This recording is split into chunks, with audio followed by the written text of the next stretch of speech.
Welcome back to One Season Wonder, the podcast where we deep dive into TV shows that burned bright but got snuffed out way too soon. We're still riding through the verse with Firefly, and today we're breaking down episode 13, Heart of Gold. This one's got it all. Space brothels, laser shootouts, birthing babies during gunfights, and a villain who thinks fatherhood is a power move. And just in case you were worried things might lighten up, nope. Heartbreak still makes the guest list. We'll walk you through every scene, every betrayal, every your son says hi moment. And yes, we're going to talk about that final conversation between Mal and Inara. Let's dig in. I know. Oh, let's not dig in yet. I'm Talon. I'm Jameson. I'm Christopher. Now let's get started. It's the One Season Wonder podcast with Christopher, Jason, and Talon. We're in a new area. Oh, yeah. We remodeled the whole room just for y'all. And thanks to you guys, we have new microphones. Not really. And Jameson has new hair again. Yes. Yeah. And new metal in my face. Oh, yeah. That's right. But I thought that too this morning. I was like, I have different hair again. I thought the same thing though. So it's a lot more exciting. Some now. things never change though. Achoo. All right. So the episode opens in this strange, shiny house. It looks like it's wrapped in aluminum foil. So not going to lie, I thought maybe this was to like almost disguise it in a way. Did I anybody thought so else think too. That? Like maybe radar couldn't hit Well, off not of just it or that. I felt something, like or- maybe if it mirrored the environment, it would just blend in with the environment. Anyway, it's just sitting out there in the middle of a dry desert moon. You see a couple women. Actually, I think it was a guy and a girl. They were hanging laundry, and in the distance, you can hear horses approaching. Just tons of galloping, tons of horses. And then you see a sleek little space pod show up with a man and his posses around him on the Did horses. anyone else notice like the sheepskin seat he had on that thing? Oh no, I didn't notice. No, I didn't. Check that out afterward. Okay. It was a nice ass seat. So right away, you can tell this guy, Rance Burgess, is going to be a problem. Probably a huge pain in the ass. He gets out all smug and swaggering, and the woman who runs the place, Nandy, she steps outside and to confront him. She tells him they're closed and that they just don't do business with him anymore anyway. Rance, of course, acts like he owns the place. He's there for a girl and claims he just wants what's his. Nandy tells him that girl left a month ago, but he sends his men in anyway to look for her. And in no time, sure enough, they drag out a screaming, very pregnant woman. I don't even think she was hiding. How Right, I long mean, they got her- went in They the building. and, like, We got her. back out. She was sitting at the Which is- kitchen table at the front door. Right. They weren't even trying. Just hiding behind the door when they Yeah. opened it. She's been gone for a month. Yeah. She's right inside that door. She's like, she left. Oh, okay. Yeah, it was well, pretty well, quick. Yeah. So he walks up to her and he says, "Good thing you haven't left this moon with my baby." She tells him this baby isn't yours, but Rance pulls out this long silver device and jabs it into her belly to get a DNA sample from the baby. Seems like a lot. So he tells her that if the DNA matches, he'll be back. After he leaves, Nandy, who is the madam, essentially, of this brothel, she tells the girls that she's going to find help, but they're not so sure. One of them's like, who's going to go up against Rance Burgess, and then who's going to help us? But you could tell by her face as she looks off in the distance that she's not going to give up. So in the next scene, we cut to Mal. He's at the dining room table. He's doing something that I don't know why he's practicing how to point a gun, because I feel like he's pretty darn good at it already, but he's practicing pointing a gun. We could go as far as to say he's checking the sights to make sure, because he is like tinkering with them. Maybe. So maybe he's Perhaps. Just like maybe there's more practice to it, makes or perfect. maybe he is Right. just like, huh, I'm Mal. Right. So he's there at the table just messing with his guns. Inara walks in, startles him. What did he say? Kachuga? He went, Or "Wah!" Yeah. Wow. No, it's "wah" because it said I It had says the- things on. Mhm. Closed captioning. Yeah, closed captioning. So she startles him. They make a little small talk and whatever about his weapon. Did you guys notice the weapon? Okay. I'm gonna notice like the whole episode had a little Oh, underlying yeah. tone Oh, yeah. It in this definitely, one. yeah. Okay, and so they're just chatting back and forth. Eventually, Wash shows up with a message. He says there's a distress call coming in. Mal assumes it's for him, of course, naturally. So he stands up to go get it. And Wash is like, no, not for you. Actually, it's for her. And Mal's like, what? And Wash just, tells her it's Inara's call. So Inara heads off to take it in her shuttle privately. So it turns out, of course, this distress signal is from Nandi. They know each other. It's pretty clear. They have some history. They have the same training. They lived in the same world kind of stuff thing going on. And you get the impression that Nandi was once a registered companion as well, but something went down and she talks about how she was shunned from the house. Basically, she's not in the guild anymore. They start using a lot of terms in this episode that they haven't used before. Yeah. Just assumed that like they were part of the companionship, everything, and she like dropped out. Right. They were both registered companions. Something happened, obviously, with Nandi, and which we find out later on what happens, I guess. And they shunned her and she was gone. But she tells Inara about the situation and how they need someone to help her and her girls. And she says that I'm sure that the house will probably not even let you come and help me. And Inara in Chinese basically seems like she says, screw the house. Like, I don't care. Yeah.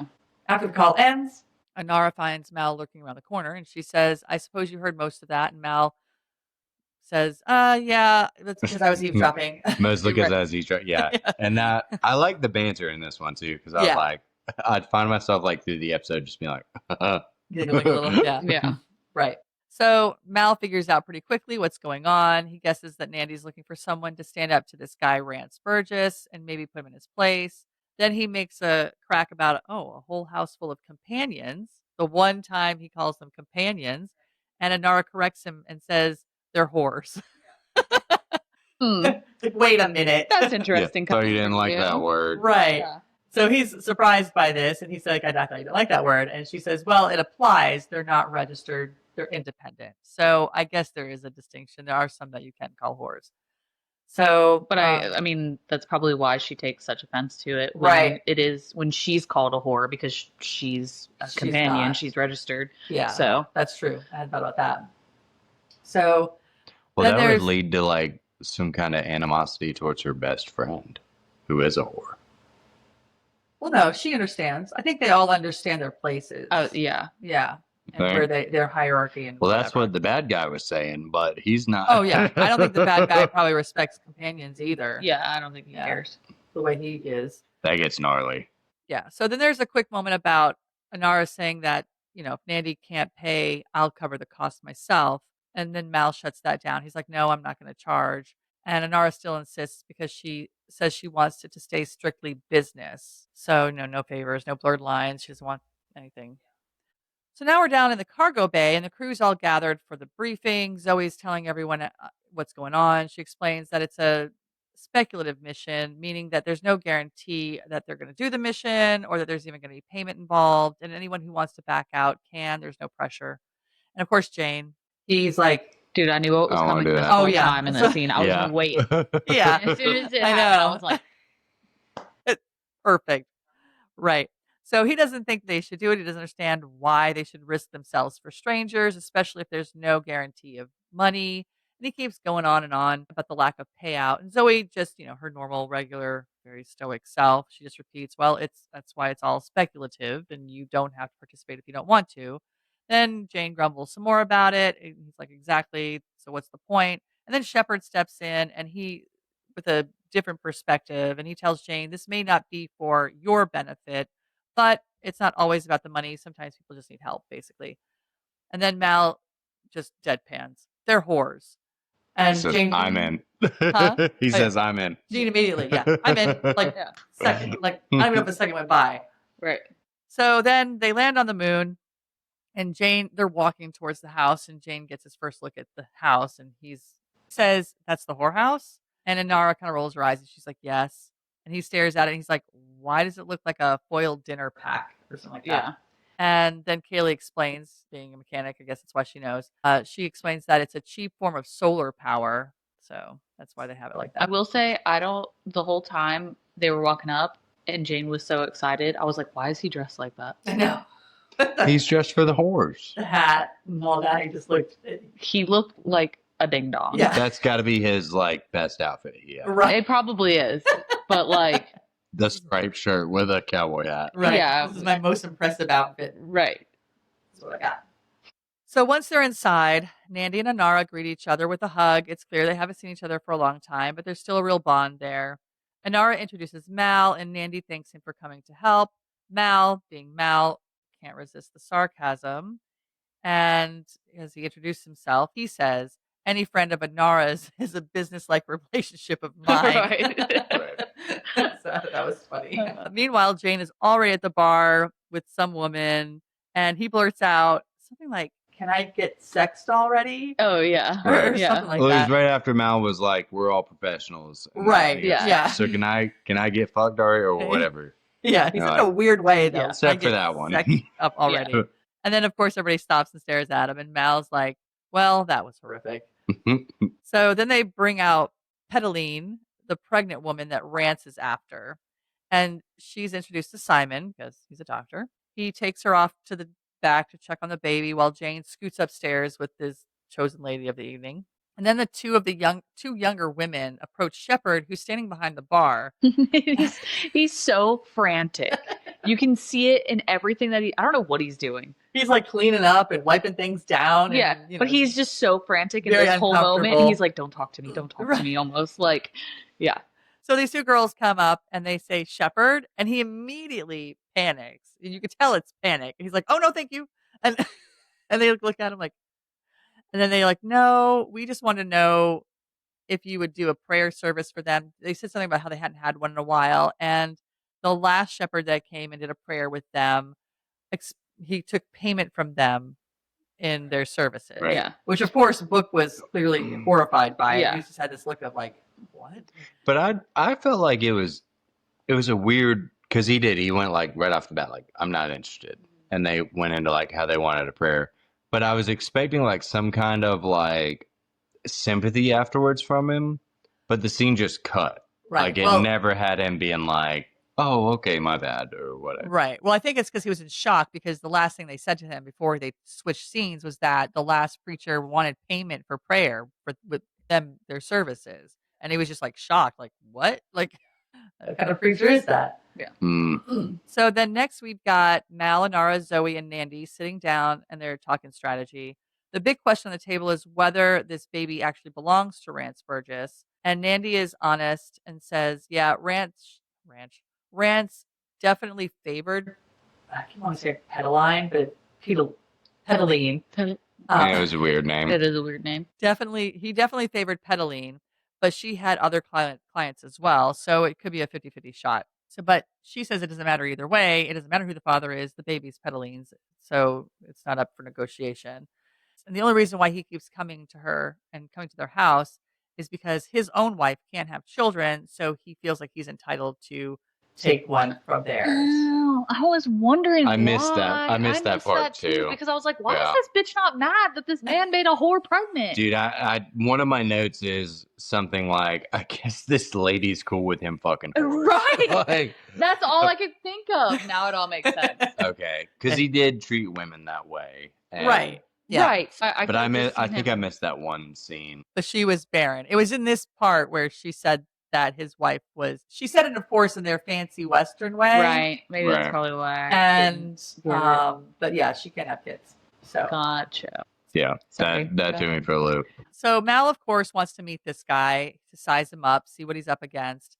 Nandy says Burgess will be at the theater that night, and Mal immediately decides he and Inara will go and check him out and get a feel for what they're getting into. So I will say, yeah, I told you there's no fun facts at all. Right. So I was like going through whatever. This was the funnest fact, which I think we can all agree. So there was fun facts you liked. No, I think we can all agree this is not fun at all. The theater part where they're like doing shadow puppets and bullshit and they like fly spaceships away. Uh-huh. One of the facts was apparently one of the ships was Firefly-class.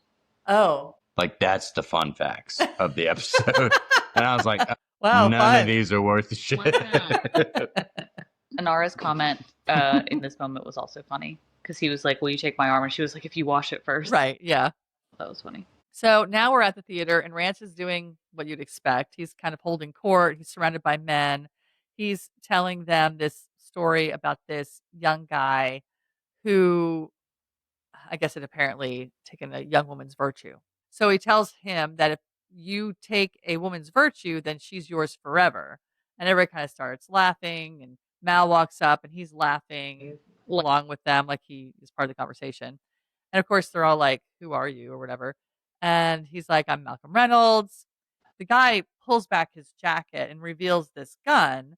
And Malcolm, when he's introducing himself, he says, "And might I say, she's quite a beauty." So good God, Rance thinks that Mal is talking about his gun, and of course he does, and immediately pulls it out. He's showing it off. He asks Mal if he's ever held one like that before. It's all fancy. It's got lasers and all kinds of cool stuff on it, and it's kind of big. So I did notice one of the comments with it was like he added a self-targeting attachment to it. Yeah, it'll adjust to whatever the target is. And I was like, oh, they're fucked. Like, Yeah. don't go near that thing. So they have this little back and forth about the weapon specs and the legality of even owning a weapon like that, if it's even legal. So the guy puts the gun away, and Malcolm says, "Yeah, it's really nice, but I was actually referring to the missus." And he looks at the Rance's wife, who's standing right beside him, and the guy kind of looks like he's annoyed by that. Like, I'd be like, yo, what are you talking about? I got this gun, and you think my wife's better looking than my gun is? Right. All right. Well, that kind of refers back to like that guy being that type he's of a way. total dick. Yeah, he's such a dick. Yeah. Something though that like hearing you talk about it again, Malcolm walking up and whatever, and then him just straight telling him his first and last name. Why wouldn't he try to disguise himself? Because In a no one way. knows who he is.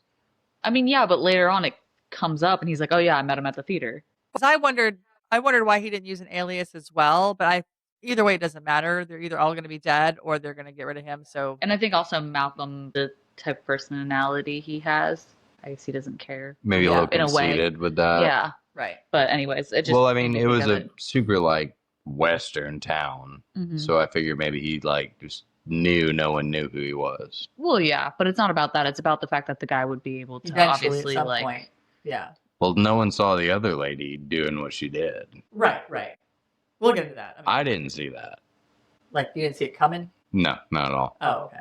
I don't know why anyone would be surprised about that. But So after this conversation, it seems like they leave immediately. It feels like Inara and Mal walk outside, and Mal doesn't mince words. He says the plan is to just get back to Serenity and off this rock ASAP because this guy's bad news.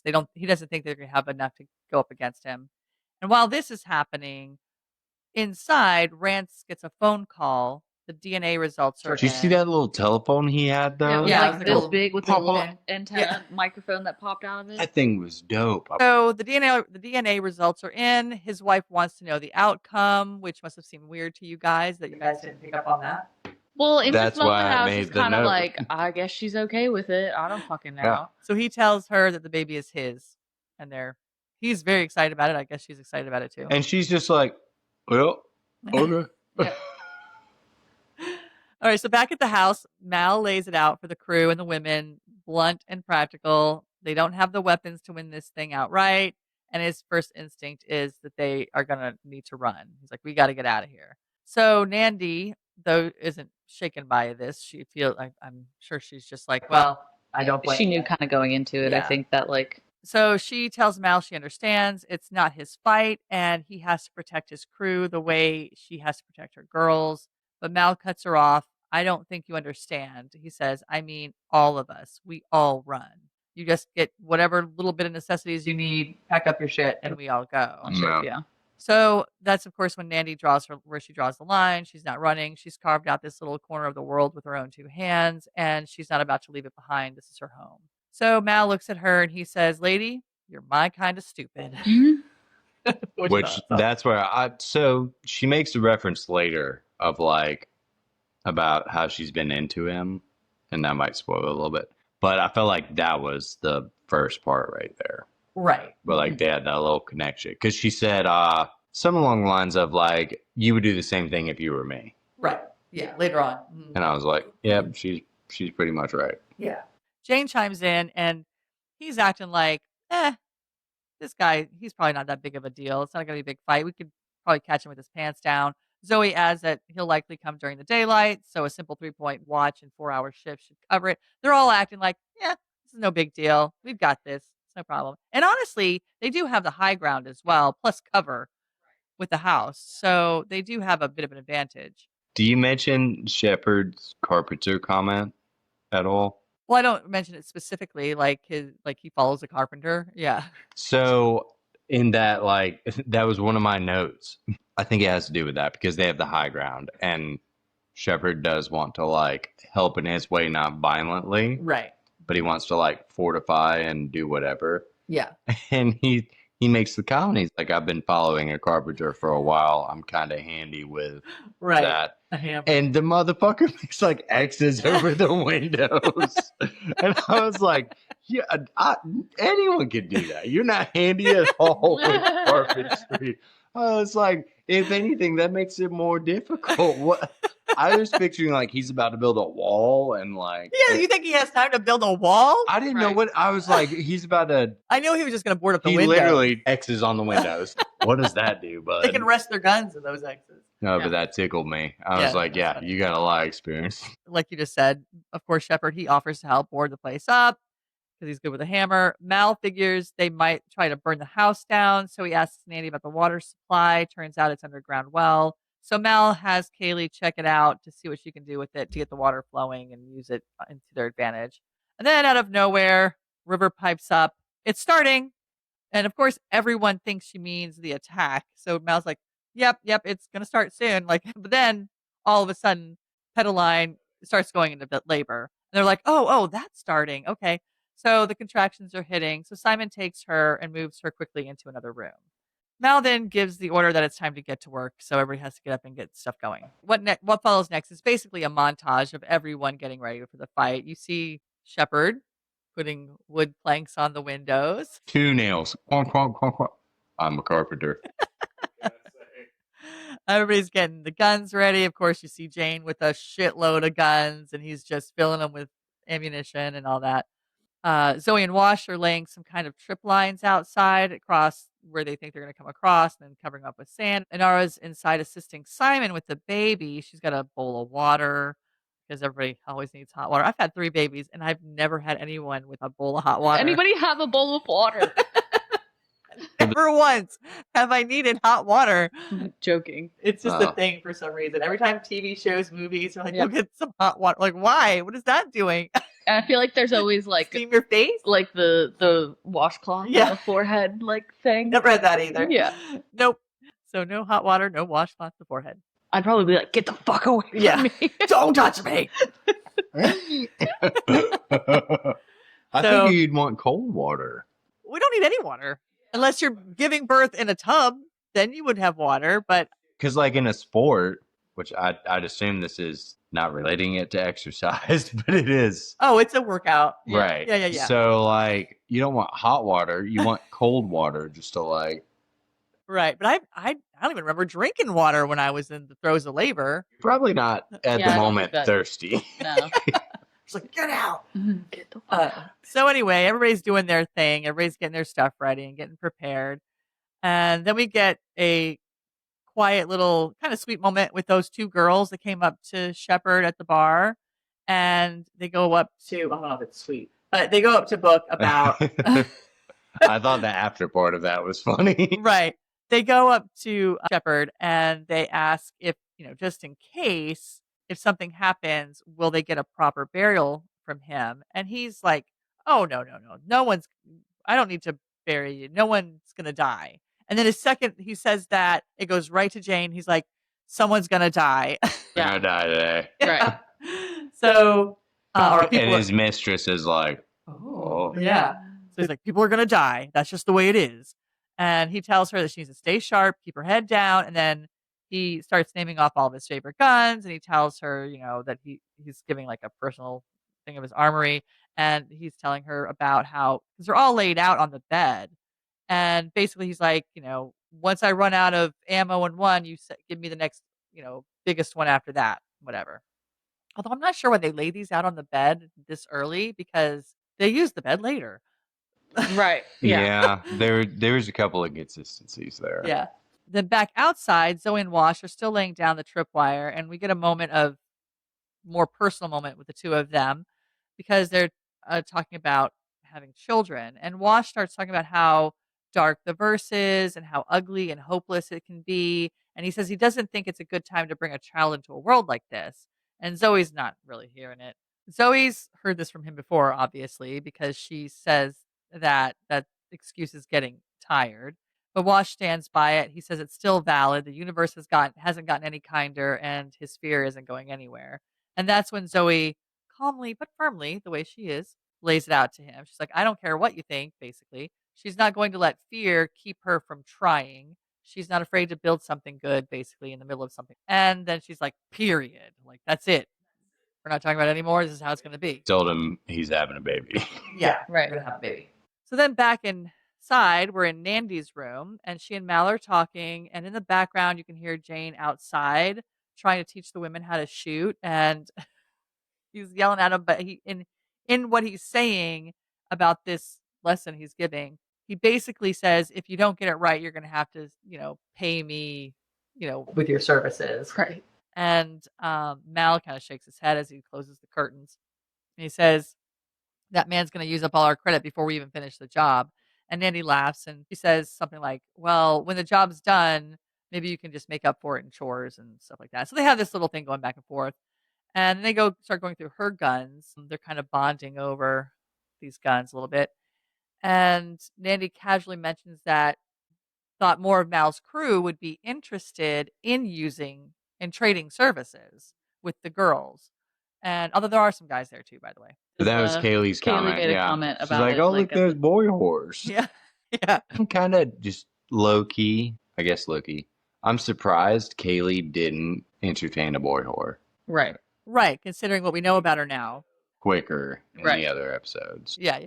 But she was busy, really busy in this episode doing stuff. And then they had to go and do away from the house. So maybe she just didn't get a chance. So she is surprised that they're not trading services. And Mal explains his crew's a little different. They've got a preacher, they've got a married couple, and then a doctor who actually could explode basically in any minute because he can't calm down, stay, he's tense all the time, or have a normal conversation with anyone. Have a good conversation with a woman. Right. So she grins and she basically, they start saying something about the guns, but then she says, well, what about you? He thought she was referring to the guns, but she's like, no, what about you using our services? And he kind of gets a little stumbly and awkward and weird.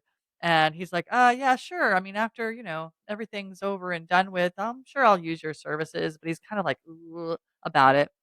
And he's like, I just need to focus on one thing at a time. I just don't like complications.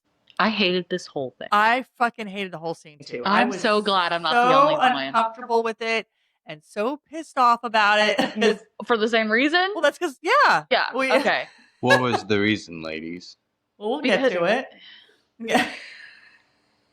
It should be I obvious. thought he was gonna hold off. I did really, too. really thought he was gonna hold off. Yeah. And then she says, you forget, I used to be a companion. I can read people pretty well. And that's when Not that well with your best friend.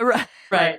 And he's like, what do you mean? And she just pivots right into talking about how great Inara is and all this stuff and how, she was in a house full of 40 other women. This is where we learned that Inara, they were both in a house, which is basically probably a brothel. Inara was so good at what she did, she probably would have in a few years moved up to being the head of the madam, basically, the head of the brothel. But you were able to scoop her up and take her away from that. And she's a great, resource to have. Yeah. Basically. And she said it was like shocking when she left. Yeah, that it was very surprising when she left. And so instead of taking that path, Inara walked away from it and is now, of course, with the Serenity crew. Nandy looks at Mal and says, she doesn't like complications either, just like you. Basically comparing the two, saying that they're a lot alike and maybe they don't want to admit it. So then we jump back to Petaline, who's in full-blown labor now. She's having stronger contractions, but Simon tells her she's not fully dilated yet, so it's going to be a while still. He's trying to keep her calm, and honestly, he's doing a pretty good job of it. I mean, everything seems fine. Inara's there helping, and they kind of back away from the bed for a second, and she asks him, how many babies have you delivered? And Simon admits, well, this is my first, on my own. And Inara smiles and says, mine too. And then River out of nowhere chimes in with, mine too. Yeah. And they both look at her like, why are you so weird? Well, this episode was great because I'm pretty sure that's all the interactions she had. She had very minimal. Little. Yeah, very minimal. Perfect. She was just deep in that woman's vagina. Like she just was Oh like yeah, she was. She was though. She was very. staring right intently into Yeah. it. She was very infatuated Fascinated with by that. it. Yeah. Then Inara gives Simon a kiss on the cheek and says, "You're doing good, doctor," which I was kind of a little surprised by. Yeah. I was like, "Oh, why is she doing that?" Yeah. Then River, who was still intently looking into this woman's legs, she tilts her head and goes, "Who do you think is in there?" Yeah. It's like, what do you mean? And that's when they look at her like, Yeah. "What? Yeah. Why do you Yeah. say these things? Why are you so weird?" Why are you like that? Yeah. Why are you like this? So back in Nandy's room again. This is where it gets worse. Again, she and Mal are sitting very close on this little couch, and they're taking drinking. shots. Yeah, they're drinking drinking some rice wine, and they're swapping stories. She starts opening up, says that the companion life got a little too rigid, and she was like learning to play a dulcimer. I said that wrong. And she wasn't playing it well, and the instructor was giving her shit for it. So she basically broke it up into Wait, a pieces. what? A dulcimer? Because the life was too rigid, she decided to leave, and which I guess is why they shunned her, because she chose to leave the life. And I guess you give up your companionhood if you leave. Although I guess it's probably looked down on if you. Inara's still a companion and a registered companion. I guess it's maybe how you leave. Like You leave and maybe Maybe, she like, chose to out not bad. stay a companion. yeah, maybe she made that choice herself. They probably looked down on her because, oh, now you're just a whore. Right, yeah. She may have done it herself, and then they were like, oh, well, if you're going to give up your register companionship, then you're nothing to us. So then she said she went to the border and then learned how to say ain't, Yeah. which I thought was funny. I was like, yep. And found herself a little patch of land on this backwater moon, and she made it her own. It was a bit of a struggle because there was a guy that ran that house before, and he ran it like every other man, and they all kind of ran it like shit. And he had the girls all hooked on drops, she said, which I'm assuming are some kind of drug. But he was just keeping them hydrated. Yeah. You know when you might be pregnant. Let's give her some hot water. But there was no guild out there to protect anyone. It was all basically just Frontierville for the prostitution. So then Mal tells her she's a remarkable woman. She smiles and says, well, as long as that's you talking and not the rice wine. And I'm like, ugh. Oh, I thought it was sweet. funny thing about this lady is she also had a recurring role on Castle. CSI. Oh, On what? I thought you meant Castle. Oh, no. She's been in other things, but I definitely remember from CSI because on CSI she wasn't a main character, but like every once in a while, if a certain case would come up, they would go to her, and she was the head of a bondage. She was really into bondage and S&M and all that, and she had this place where people could go, and like she was the head of it, and people That's would go what into Mal that. was into this whole time. Yeah, so she's either being typecasted or she likes those kind of roles. I've never seen her anything else. I know she's been in other things, but It's funny, like, seeing, like, this show, like, how many, like, other movies and shows these actors are, like, they're all the same. right. Actually, pretty tight-knit. So Mal tells her she's a remarkable woman. She smiles and says, well, as long as that's you talking and not the rice wine. He asks her, am I looking any better yet? And she replies, by the minute. And they're getting closer and closer as this is going on. It's all very flirtatious. I guess there was some chemistry there. Whatever. There wasn't. No. I didn't feel it either. And I thought she was much uglier than Inara. That's just being judgmental. But she's actually She's Right. very pretty, I thought. she's very pretty, and she's Yeah. really super. Inara? Well, Inara is absolutely stunning, absolutely. But she is like on CSI because she's got the ice blue eyes, and her hair's really dark on She has nice CSI. Yeah, and her eyes are very like almond, very cat-like. It was more on your team. I was hoping he'd be like, I can't do it. Yeah, I really thought he was. I love Inara. Yeah. Right. So But he's a pussy. they're kind of going back and forth, and they're getting closer and closer, and saying all these things about should we should we do this? Should we not do this? Kind of weird stuff or whatever. And then right before they kiss, she says, I'm not her. He answers, only two people in this room are you and me. Because basically, her feelings were he's just going to be with me because he can't be with her. So he's just going to think like this is him being with Inara. So she just wanted to make sure that he knew she wasn't Inara. And then, of course, the next scene is them having sex. Very, very wet. For people that aren't moving a lot. Sweaty. I know. Like there's literally sweat dripping down his back. That's where the hot water is. Yeah, that's what I was thinking too. It's like Inara brought the hot water to them. Yeah. But didn't That's notice why I was what was going on. chuckling. I was know. like, they need to turn an AC on the thing or something. Right. Well, it's a fucking tinfoil house. Because they are for barely, that's right. It's probably hot as fuck in there. Oh my god. But for two people who were They're moving, roasting. yeah. It's like a chicken in the oven. But for two people who were barely moving, they Yeah. were we must have missed the extreme sex Obviously. part. Yeah. Because they were just soaking wet. That's hilarious. So then we jump to town where Rance is standing up on a balcony. Call him Ranch. It's fine. Right. So we head back to town. Rance is standing up on a balcony talking to a young woman, which we find out is from Nandy's place. And apparently fucking she was a whore. rat. a mole or a rat or a kangaroo, whichever you want to call her.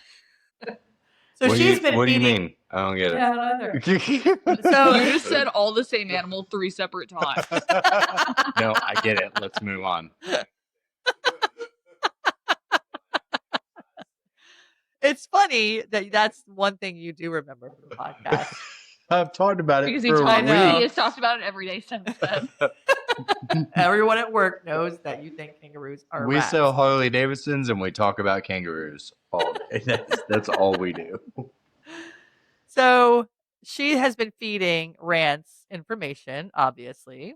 And she told him that Malcolm and the crew are there now and that they've come to fight and help protect the house and the baby. So Rance rewards her betrayal by saying she's earned herself a bag of silver. But of course, he says he's not done with her, that he has. Huh? He said almost, more Yeah. or less. And that he has a few more chores for her. Then he turns to the group of men who are gathered down on the street, and all of them are holding torches. It's nighttime. It's like they're going after Frankenstein. And he's giving this stupid speech and he's basically preaching about how this girl knows her place and that she's, basically just a whore, and that, all the other women at Nandy's house don't respect fatherhood or decency or family. And he's being really self-righteous and talking about virtue and all of this stuff. And then he wraps it all up and he says, we'll show them what a woman is to a man. And then, just in case we weren't clear about how absolutely repulsive this man was, he turns to the girl and tells her to get on her knees. Now, maybe he just meant that, kneel before your master, but I feel like... No, absolutely not. Right. Context clues. Yeah, I was hoping that maybe that was it, but he could also be being really gross and shitty and doing it in front of all everyone. these people.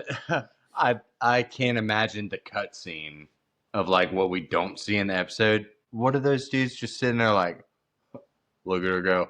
Right. Yeah. But what are they all doing down there? I don't know. This is weird. Yeah, that was a gnarly part. I was like, wow. What was inferred was a lot. Right. Yeah. It was a lot. This is a lot. This is a regular TV show. It's not like it's on Netflix or Hulu, its own special show that you can do whatever, Showtime or HBO. This was a Fox show. I was like, wow. Yeah. So I'm guessing this is one that was aired? It was not.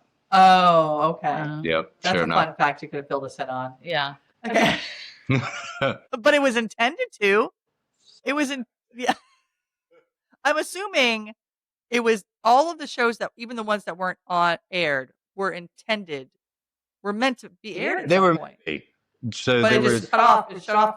They canceled it. yeah, there were 3 episodes I'm that guessing never it's the made last it. 3. One of the 3. Well, because they were ordered weird. So That's another. true. Yeah, They it's were ordered confusing. weird. And every time I try to figure out why, it's because the producers and the director didn't like each other, Oh. and it was basically a fuck you to them. Like, we're not showing your. Well, what assholes? Because if they had let it go another season, they might have picked up maybe more I would followers. watch the shit out of a second season of this Right. show. Because I can tell right now that there's going to be so many unanswered things. Well, hopefully they do answer some of it in the movie, but still, a whole second season, more seasons would have been great. Anyway, he's like being super degrading, I assume, in front of this whole crowd of people.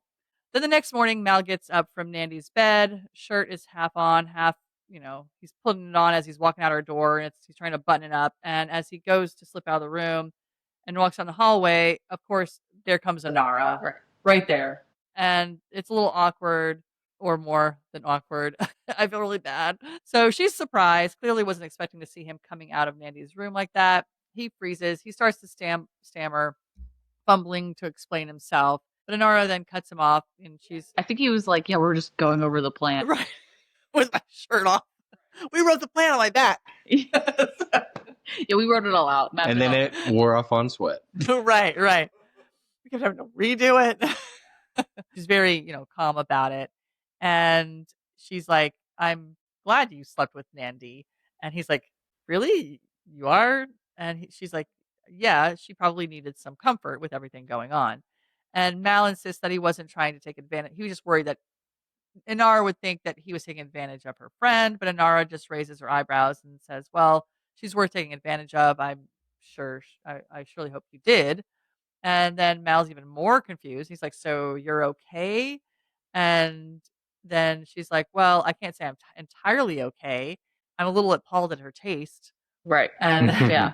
Well, it's funny because you could tell at the beginning of the scene that she was bothered oh yeah. But then of course it turned into her kind of going into that role of what she does and being a companion and then also still kind of dogging him like she does anyways. Right. To like hide the fact that she's in love with him. She needs to quit that. That was rude. Right. About the taste. Because the next scene, I think it was the next scene, I was like, oh. Yeah. I felt But bad. it's to hide she's the they both love do that it. they have for each other. They both do it. Like, even though, and it's funny because here he was stammering, trying to make an excuse when if he didn't have feelings for her, he wouldn't need to make an excuse. Right. So he's like hiding that he wants to hide that he did this, and she's got to act like she doesn't care. So then we have a quick scene to Jayne and his girl. They're still in bed. They're tangled up on the bed. Well, they're on the bed, but he like rolls over and he pulls one of the guns out that's stuck between them while they're sleeping. So he just casually pulls that out and they go back to sleep. And then it shifts to Inara. And poor Inara, she's in her room, sitting on the floor, just sobbing, which I'm glad they showed that she was that bothered by it. But she's, obviously very upset. She has to put that kind of mask on when she's around him, but she's clearly upset. Which I will say I don't know, it's kind of crazy. I feel like that it took this long because she didn't cry during the My Mrs. Reynolds one and he got married to that woman. Well, maybe she we was don't know. She was pissed. She was pissed, and then she was upset with him for kissing her because she called him, but she wasn't pissed because she was worried that he was dead. Right. But yeah. But maybe it's just a buildup of like putting it off for so long, and then he did finally like fully sleep with somebody. Right. Because he did absolutely. I'm sure the person that it was too probably fucks her up even more, but yeah. Oh, yeah, that was like her best friend. She probably hoped the same thing that we hoped, is that he would not do it, even if it was put in front of him, that he wouldn't do it. Right. So she's Well, then quit playing games. Right. They're both at fault. Yeah. Yeah, they both are. So then we go back outside, and Wash and Kaylee are heading toward the Serenity. They're getting prepped for their part of the plan. Mal checks in, making sure they've got everything covered. They confirm they know what to do. A couple flyovers, engines pointed toward the enemy. It's all about just creating a big, loud distraction, really. Kaylee turns to Wash and says, do you think Mal was acting a little funny at breakfast this morning? And Wash, he's like, come on now. Everyone knows I'm the funny one. Of course he doesn't notice. He's a guy. Back inside, Mal is doing his final walkthrough. He's checking all the windows and all the doorways and making sure everybody's, ready and prepared and everyone's armed and in position. And he's giving out last minute pointers. And then Jayne's voice comes over the comms, and he's like, obviously doesn't realize his mic is on because he's still up in the bed with that girl. And he says something about being girly and, ooh, that's dirty. And Mel cuts in and he's like, you realize you're transmitting because I'm not feeling particularly girlish or dirty right now. And he jumps up. He's like, oh, yeah, yeah, yeah. I'm ready. I'm ready. And he gets up and he gets his gun. He looks out the window and he's all ready to go. So back in the birthing room, Petaline's labor is intensifying. She's getting close and she's clearly scared. Contractions are hitting harder and faster. Inara is doing her best to keep her calm, holding her hand, reassuring her, telling her she can do this. And then Nandy walks in to check on things, and Simon tells her it should be any time now. Then Nandy moves over to Inara, and there's this very quiet moment. They don't say any words at all. They just look at each other. But when Inara looks at Nandy, she looks at her, but then looks kind of down and away. And Nandy, being the companion who can read people and read people well, she was like, and she put her hand on Inara and said, Inara, I'm sorry. I thought it was just him that felt that way. And Inara, she's like, oh, no, no, don't worry. I'll be fine. It's still kind of fucked up in a way, though. I'm actually surprised that she didn't notice, but maybe she just wasn't around Inara enough with Mal to notice, but she had been with the Mal enough to notice. I don't know. Well, it's not really fucked up if she doesn't know. She doesn't know that they have feelings for others. She thought Mal had feelings for Inara, but she didn't. Right. Probably knowing Inara and how Inara is in her job, Business-like. she probably wouldn't expect her to have those feelings for Mal the way that she does. Right. So there's also probably that side of it. Yeah. Like she knew he had them and it was okay with being with him. Although she did want to clarify that she wasn't Inara. She did kind of still. But they're buddy. But they don't talk. It's not like they've talked in a while. Yeah. It's not like When she called, she even said, "I've been I'm sorry planning to ring you, but I haven't." Yeah. So it's not like she's like, oh, there's this guy that I work with, and oh my god, I'm so into him. Yeah. I don't know why I do it like this because that's not how they do it. So then we see that the bad guys are coming. They're making their way. Rance is leading the charge. He's riding up on his floating little space pod, and he's got his whole gang behind him on horseback. But he also has a guy attached to the back of his little pod. On like a machine gun. And he's got a gun that he can just stand there and shoot. So back inside, Mal is loading up his guns. Maybe I don't know if it was in Nandy's room or his own room. I wasn't really sure. But she walks in, says, you didn't tell me the whole truth, Mal. And he says, about what? And she says, about her feelings for you. And of course, he's kind of caught off guard. He's like, I don't know what you're talking about. And then Jayne breaks in and he's like, hey, they're on their way. We got to get our shit ready, basically. It's go time. Everyone heads to their positions. This is it. It's time to defend the house. We cut to Kaylee and Wash, who are now making their way onto the Serenity, and they're getting ready to, go up to the bridge so they can pilot and do what they need to do and make their aerial distraction. But within a few moments of walking inside, it's not safe in there either because some guys have gone in there and they start shooting at them. Something we didn't bring up earlier, but I'm going to bring up now because it goes hand in hand, I feel like. Back when they first walked into the brothel and Kaylee pointed out the men that were like men whores, right? She said something to Wash about if she was pretty or not. Right. And he was like, I am wed. Well, he's like, if I weren't a married man, I would and she was like quickly. Yeah. And he was, but whatever. So she kept asking that and there was like a weird thing there. Yeah. And then in this scene, she pushes him out of the way, lands on top of him, and they kind of look at each other in a way. I didn't almost in that. a weird, I don't know. I'll have to watch that. Either. Maybe it's just, he didn't look at her that way. I don't know. Maybe it was just like, maybe I just overthought the look because of like what happened previously in the episode. Right. Huh. There ain't no way Kaylee can't put up a fight with Zoe. No, and that's the thing. She'd be real dumb if she did that. Right. And Wash didn't look at her in a way like that. Right. I feel like almost Kaylee was overthinking the conversation from before and had a look. But anyways, that was maybe I just looked into it too hard. I'll have to look at it as well because I didn't even think about that at all. I was like, get out of the way, Watch. Right. Back outside, the battle kicks off. Rance's men ride in hard, right into the tripwires. Zoe and Wash said earlier. So some of those men were thrown off their horses when the line pops up. And then Rance, who isn't even paying attention to any of that, he tells his gunmen that to just go ahead and unload. And that guy opens up with heavy rounds right at the house. Everyone inside ducks and takes cover as he's just spraying the house with gunfire.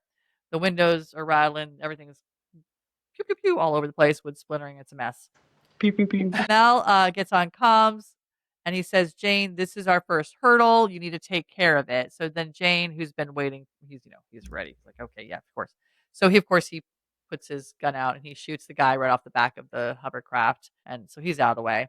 Everyone inside starts firing back. There's chaos, smoke, yelling. It's full on firefight. A few of the attackers do start going down in the midst of all of it. The snitch girl takes off and runs away. And I was thinking she was just getting the heck out of there. Oh no, I knew what she was fucking doing. And Did like her. yeah, did like her. Oh, and also some of the people inside start taking hits as well. Some people get shot. So it's rough, but it's just the start of it. So back aboard Serenity, Wash and Kaylee are under fire. They're kind of ducked behind some stuff, and then he's got a gun, and then he tells Kaylee to go, and he's going to cover. So she takes off running. He starts shooting at the guys, and she runs for it. Then over the comms, you can hear Mal, who is not happy. He's like, "Where the hell is my ship? Right. Like, what's going on?" And they're getting shot at. Yeah, they never had a chance to tell him. Because I was waiting at some point in the show if they were going to tell him, but they never had a chance to tell him. Back at the house, the firefight is still going strong. Bullets are flying. People are yelling. It's still chaos. And then Rance decides to escalate things. And he takes his laser pointer and shoots it at the house and starts setting the house on fire with the laser on his gun. Right. Yeah. Yeah. Nice straight line. Which didn't happen any other time in the episode except for that. Why would he do it any other time? Yeah. Because later, when he's being chased. Oh, well, you'll see why. Okay. I He was will Do you say- have an part. explanation? Yeah. I I'm will say curious. in this scene too, we see Shepard using his weapon of choice, which The- obviously I know part of it was to keep the house from catching on fire, but then he used it as like a weapon, which I think was funny. Oh, He yeah. was like hosing down the guys Right, and like right, knocking right. them off Yeah. horses and stuff, and I just thought it was funny. So Mal now radios to Shepard and Zoe, and he tells them this is our second hurdle. And so out front, you've got Shepard and Zoe, and they're back to back. And Shepard's got the hose, and he's spraying the house, and he's shooting water to get the flames out. And of course, Zoe's shooting people and shooting guys. And then he used the hoses to knock off the horses. It's like Shepard out of all people, like it Right, just right. makes the It most makes sense. Yeah. Back in the birthing room, things are reaching the breaking point. Pedaline is in full push mode, she's screaming, sweating, gripping Inara's hands for dear life. Simon's coaching her through it, and finally, after all that, chaos outside, the baby starts to come out. Which also during this scene, they're in the same house, just in a separate room, but you can barely hear the chaos. Yeah, there's nothing that's you going. can't hear Like it. you can't hear any of the gunfire. Yeah. They're just like, "Here's a baby," and like nothing else is going. Everything's perfectly fine outside. Right. I just thought that was funny. Yeah. So the baby starts coming out, head, shoulders, she's Knees and pushing. toes. Yeah. Get River's all excited and I like amazed, I guess. Like, who is this person? Right. Then we go back outside. The gunfight is starting to thin out. Mal and the crew have taken out a good chunk of Rance's men. By then, Mal gets on comms and says he's lost sight of Burgess. And Jayne checks in and says he doesn't know where he is either. They have no visual. And that's when we realize or see that Burgess has slipped away and I guess gotten onto a side of the house that nobody thought to man. Right. I don't know. The back? I'm not sure. Because of the whore that. Yeah, but they could have still manned all sides of the On all house. sides of it, but Yeah. there was this one entrance that Right. they didn't. He just happens to go where they didn't man the house. Yeah. So he's gone around to the side of the house somewhere that hasn't been fortified, and the snitch girl is opening the door to let him in. Well, I Do guess we know her name? I don't know it. I should have know looked. if it's- maybe she was manning that door, told him, "Hey, this is where I'll be," Oh. so then he knew he could go there. Just saying. Well, I guess yeah. We saw her slip away. She slipped away to man the door. Yeah. That was her. Maybe. Just throwing that up. Yeah. We go back on the Serenity, and the few guys, there's like 3 of them maybe, I think, of Rance's men, and they're roaming around inside, slowly looking around, not under placemats or cups or little I boxes. remember that one. That was from a while ago. Yeah, that was way back when. So they're roaming around inside looking to see if they can find Kaylee and Wash. And then all of a sudden, Wash, who was hiding, jumps out and is like, boo. And then he takes off running because they have that little area that it's like a walkway and you can close the doors on both ends. So he runs through that walkway. They follow him. He's got a good lead. he gets to the other side. Once they get inside, he yells for Kaylee. Kaylee, who was in the room where the guys were, but she was hiding, jumps up. They both close the end doors and lock them in there. But then Wash is like, no one's going. And then he looks around. He's like, anywhere, because he's on the wrong side of the doors. So that drove me crazy. So I was like, why did they not just switch places? Right. And he could go steer the ship. Right. And Kaylee could be in the engine room. Right. Right. I guess they weren't Which is thinking. literally where they both belong. I mean, it was obviously written this way. 'Cause they Yeah. have a line As for like it. a joke. Yeah. Yeah, but I was like, you dummies. yeah, maybe in the chaos they just weren't thinking clearly. Back inside, Simon is holding the newborn baby. He turns to tell Pedaline the news. Your baby's fine. It's healthy. It's a boy. Well, actually, before he can even say any of that, River says it's a boy and he's healthy. Classic River knows everything. Thanks, River. So yeah, and then as soon as he starts to walk towards her, Rance barges in with his giant laser gun, and he's all smug, and he's like, "Oh, hey, Pedaline, how's my boy?" And because of course he shows up at that moment, he's, it's gonna be a mess. So he grabs the baby, and then back in the main part of the house, Mal, Nandy, and the others are still thick in the shootout until suddenly Nandy can hear screams coming from the birthing room and she knows something's wrong. So she takes off running towards the room. She reaches the hallway as Rance is stepping out holding the baby. Nandy tries to talk him down, tells him that most of his men are dead or bleeding out, but Rance doesn't care. And he says none of that matters. He's got what he came for, his son, his blood. And then Inara steps in from behind and she puts a knife to his throat. And she's like, no, this is your blood. Now hand over the baby and be nice and slow about it or I'll spill it. So then this other girl who looks like Zendaya comes in. I was like, oh, Zendaya's in here. And takes the baby and walks off. And as soon as she walks off, Rance elbows Inara and knocks her back on the ground and shoots his laser gun at Nandy. He then takes off, and Inara finally sits up after a second, and she sees that Nandy has been shot. She runs over to her. A second later, Mal bursts in to see what's going on. Then he rushes to Nandy's side. He and Inara look at each other, and she looks at him like, go get that motherfucker, basically. And he's like, I'm going to go get that motherfucker, basically. And so they don't say anything. They just have that look. So then Mal turns and takes off after Rance. Rance jumps on his little hovercraft and try and make a break for it. And Mal, who goes outside, sees a guy on a horse, knocks that guy off the horse. Did a sick forward roll. Yeah, he did do a good forward roll and avoided shots. That was dope. Tactical roll. He missed every single one. Do you know what that's from? It's from a fucking video. Video game? I have no idea. Is it Mortal? I was fake What's laughing. it from? Oh. Not right. Cool my roll. God. Okay. That's what we're going to bring into our podcast. Just Marcus, Marcus the the Worm. Worm. Yeah. Good. That will bring all the viewers. Not the show. Put that. Just Marcus the Worm. Put that on the I'll put it in the hashtag. Just be a picture of me Marcus Worm. Yeah. like this, and it's Marcus the Worm. Be like hashtag mentioned. When does this come up? And then what does that do with Firefly? Right. No. So Mal gets on the horse and he's charging after Rance at full speed. Rance pulls out his fancy laser gun and starts firing at Mal. It's frantic and all this, but Mal's missing every single shot. Or It's like a stormtrooper. yeah. Even though it's self-targeting. Rance is missing every single shot, even though it's self-targeting. So and then of Oh, course yeah, I didn't even think about that. yeah. And then, good thing, karma, I guess, his gun starts to beep. Battery's dead. So that's why he couldn't use it anymore to send fire, I guess. Whatever you were Well, it's a asking earlier. laser. There's no battery, there's no laser. Right. Right. But earlier you were asking why he didn't use it ever again. And it's because the battery died. No. Because if you watch the episode, he's like shooting at Mal and it's like burst. It's like pew, pew, It's a pew. real Oh, high-tech But gun. it's not like It's a straight laser. You Yeah. can probably choose how to do. Well, actually, that would have been smart. If he had done he could have just gone and And, like like, cut cut it in half. Exactly. But he Yeah. didn't do that. He just did went stormtrooper pew, pew, style. pew, Here, I pew. thought you were just being silly. I know, but Good point. Good point. I remembered. his gun dies. Mal catches up, leaps onto the hovercraft, yanks Rance off of it. They both hit the ground. Mal gets up, points his gun in Rance's face. He's like, "You're going to pay for what you took." And Rance, being a dick, he just says, "She's just a whore."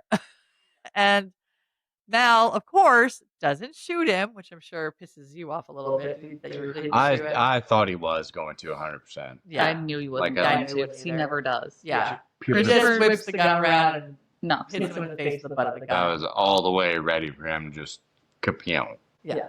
So you get back to the house. You see Jayne rounding up all the other stragglers of the crew, and they're all tied up, and he puts them all down on their knees on the ground. Just like earlier. Yeah.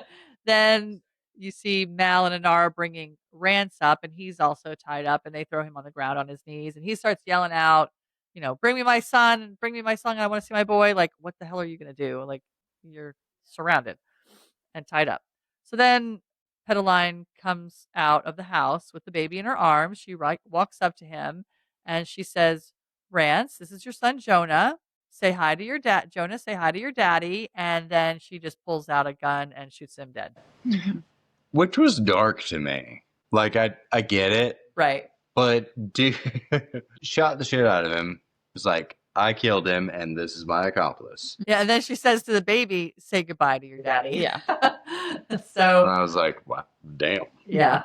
And then 2 sorry. hours old. He's already murdered someone. he's already accomplished a murder. She turns to the last of Rance's men, 5 or 6 of them standing there stunned, and tells them to go on home. She lets them walk. She then turns her gun on the snitch and stares down and tells her, "You go with them too." And just like that. I would have shot her too. Just saying. Right. And did anybody else feel like she was going to be the one taking over the house? Yeah, I felt I like did she get was that gonna vibe. take The over. Yeah. snitch or No, the No, friendly Pedaline. line? Oh, yeah, that Yeah. would make sense. She just seemed very in control. Before, she seemed so kind of weak and blah. And then all of a sudden, she gets a gun in her hand and she is the queen. Yeah. So anyway, then they hold a quiet funeral for Nandy. There's a girl there and she's singing Amazing Grace, and everybody's walking up and doing their thing. And then they all board the Serenity and leave the moon. Up on the catwalk, Mal and Inara are standing together and they're talking. And Mal says, "So Christopher was having a little technical difficulty. So now he's got to share a screen with Jameson." So just at the end, as we're trying to finish this out. So up on the catwalk, Mal and Inara are standing together and they're talking. Mal says the girls back at the ranch are going to be okay. Inara agrees. She says that she taught them well, meaning Nandy. Then she says something that catches Mal a little off guard. She tells him that she's glad he was with Nandy on her last night. Said that twice, actually. Yeah. Well, the first time she said it when it was right after it happened, but this time she really means it. Yeah. Oh. Yeah.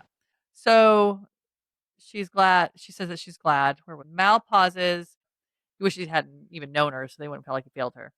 Inara tries to comfort him, but he cuts her off gently. He says, I think she says is going to change how he feels. But she says, "I am still glad." And he's like, "You weren't glad before?"